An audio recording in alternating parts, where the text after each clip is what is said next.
At this time, I'd like to invite Training Coordinator Ross Farnsworth to come down as we present our Academy Achievement Awards.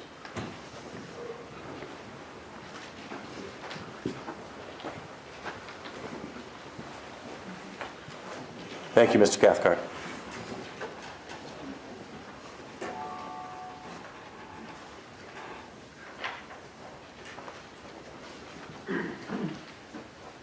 Well, if you remember all the way back to day one, and that was about 5 weeks ago, I talked about a metamorphosis you guys are going to be going through, and that it wouldn't be easy.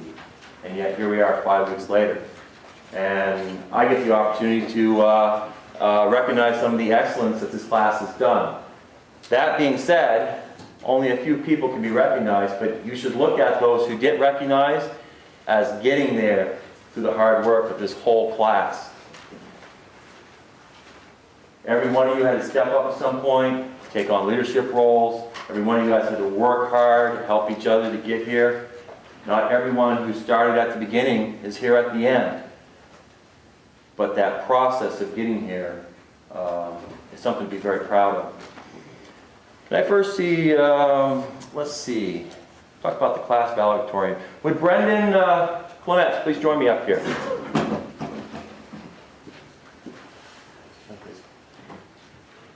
It's always a pleasure to recognize the class valedictorian.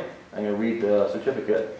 For outstanding academy achievement, demonstrated by the highest grade point average of a 99.5 during the 109th Vermont Correctional Academy, October 4th, 2010 to November 5th, 2010.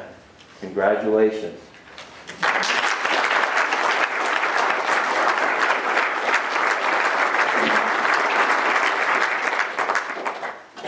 I also get to recognize the Outstanding Leadership Award for this class. And again, you know, and the families, you unfortunately don't get to see all the hard work they do. And though they lean heavily on the support they get from home, they have to lean on the support of each other and find that inner leader within them. When they leave here, they're not going to just be correctional officers. No. They're going to go into the units they work in, and they're going to be leaders that demonstrate how to behave as a pro-social person.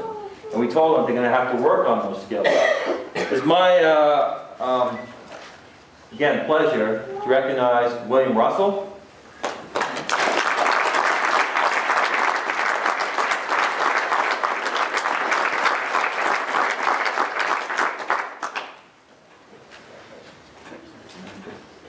Again, as an exemplar of the quality of leadership that Mr. Russell gave the class is really a recognition of the quality of the leaders that were working with him.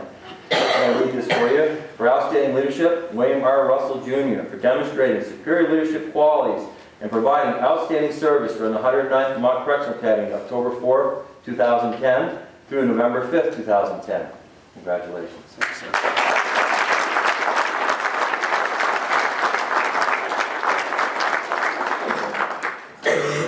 And finally, I want to take a moment to talk about a process that the 109th hopefully has started as a new tradition now that we're up at the training center in Waterbury. And what they're doing is they're developing legacy projects that each class leaves behind something of themselves to improve for the classes that follow. The 109th took on as a project. We had got about, I don't know if I even got half the photos of the academies we've done, all the way back to the first Corrections Academy.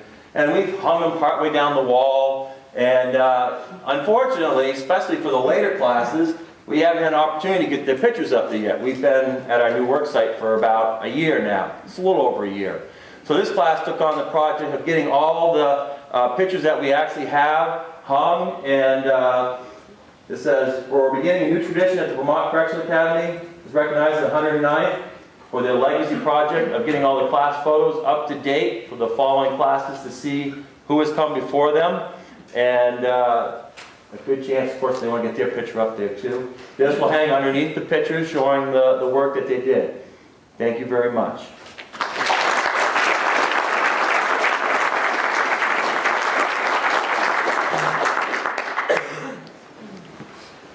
Thank you, Mr. Farnsworth.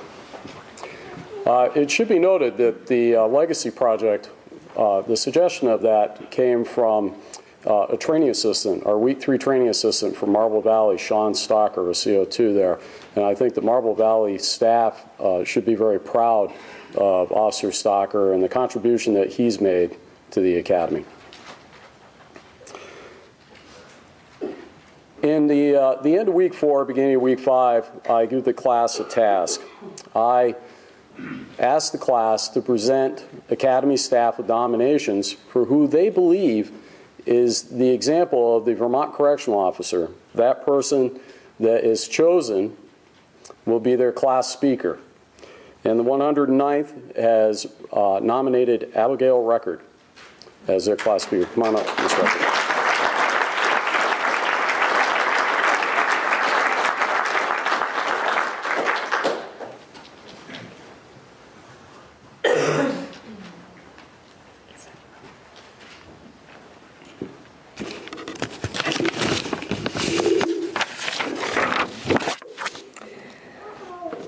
I would first like to take this opportunity to thank all the friends and family members gathered here today.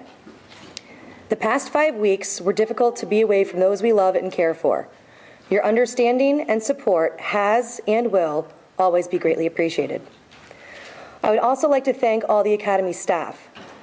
Through your knowledge and experience, you have enabled us to learn more, do more, and be more aware than any textbook could ever explain. The hard work of all the support staff, BGS, and the kitchen staff made the Academy a more comfortable and successful learning environment. Your dedication to this department cannot be underestimated. For most of us, the morning of October 4th will never be forgotten. This first day at the Academy was full of unfamiliar faces, uncharted territory, and a fear of what we would encounter through the next 5 weeks. Week 1 introduced us all to the structure of Academy life through shining boots, pressing uniforms, room inspections, and of course, wellness.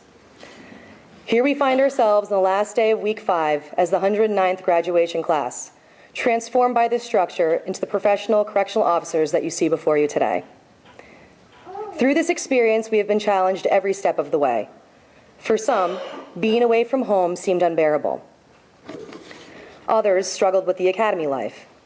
The accomplished staff here at the Academy tested us physically and mentally every day, molding us into capable individuals that are reasonable and eager to learn. This opportunity has been a model for the experiences that we will endure throughout our careers as responsible officers. As difficult as these circumstances were, we learned to find strength in each other, and we were able to push through successfully as a team. One of the professional principles of the Department of Corrections that we learned is that people can change. We are a proud example of that statement. Through our own transformations, we are now able to take this concept back to our facilities and lead by example. With much respect for this Academy, the 109th graduating class will always confidently exclaim that through leadership, integrity, and honor, we are doing what's best for the rest. Thank you.